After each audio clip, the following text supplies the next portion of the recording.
চায় না, বিশ্ববিদ্যালয় কোটা চায় না, তাহলে কোটাটা চায় কে?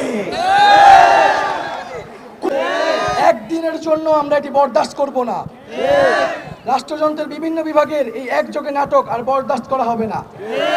নির্বাহী বিভাগের এখনো ক্ষমতা আছে যে পুনঃ পরিবর্তন জারি করার, এবং কোর্ট ও ছাত্র সমাজকে মুখোমুখি দাঁড় করিয়ে দেওয়ার যে প্রহসন, সেটা আর মঞ্চস্থ করতে দেওয়া হবে না।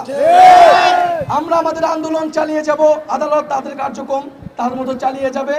আদালতের প্রতি আমাদের সুপারিশ থাকবে, মহামান্য আদালত যাতে আমাদের কথাগুলো বিবেচনা করে।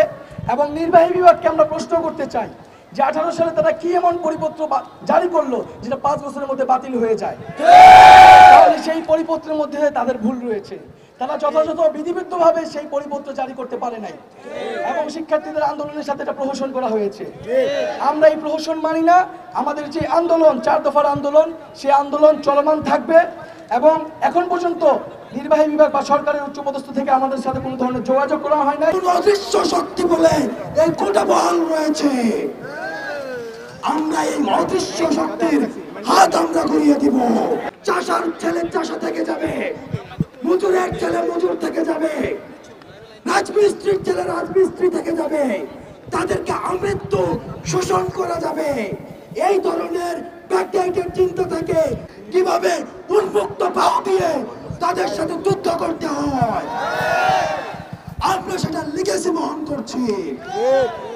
আজকে যখন 2024 এসেও সরকার যেখানে কোনো স্পষ্ট ভাষায় ঘোষণা করতে চায়, আমরা মেধার স্বাক্ষর রেখে আমরা পরীক্ষায় উত্তীর্ণ হতে চাই।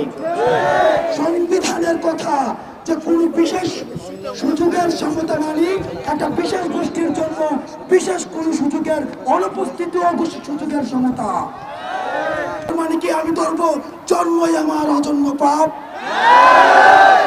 তাই প্রিয় সুধী, আপনাদের যে অভাবনীয় উপস্থিতি, আমাদের দাবি আদায় না হওয়া পর্যন্ত আমরা প্রত্যাশা করব আমাদের ছাত্রদের যে কোনো কর্মসূচিতে প্রেক্ষিতে যে নির্বাহী বিভাগ এখানে 2018 সালে পরিপত্রটি জারি করলো কোটা বাতিল করে, আজকে বিচার বিভাগ দিয়ে যখন সেই কোটাটিকে আবার পুনর্বহাল করা হলো, সেটা শিক্ষার্থীদের সাথে একটা প্রহসন।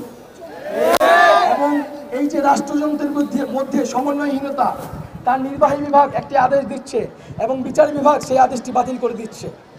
আমরা বলতে চাই, রাষ্ট্রযন্ত্রের ভিতরের এই অন্তর্দ্বন্দ্বের সাথে শিক্ষার্থীদের কোনো সম্পর্ক নেই।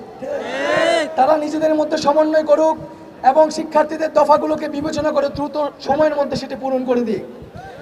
নির্বাহী বিভাগের ইচ্ছাকৃত প্রহসন এবং কোর্টের দীর্ঘসূত্রিতার মধ্যে মেধাবীরা অধিকার বঞ্চিত হচ্ছে।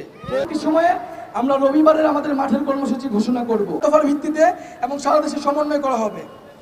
আগামী শনিবার বিকাল 3টায় সকল বিশ্ববিদ্যালয় এবং কলেজ থেকে বিক্ষোভ মিছিল বের করা হবে। আগামী রবিবার সকল কলেজ ও বিশ্ববিদ্যালয়ে ক্লাস পরীক্ষা বর্জন ও ছাত্র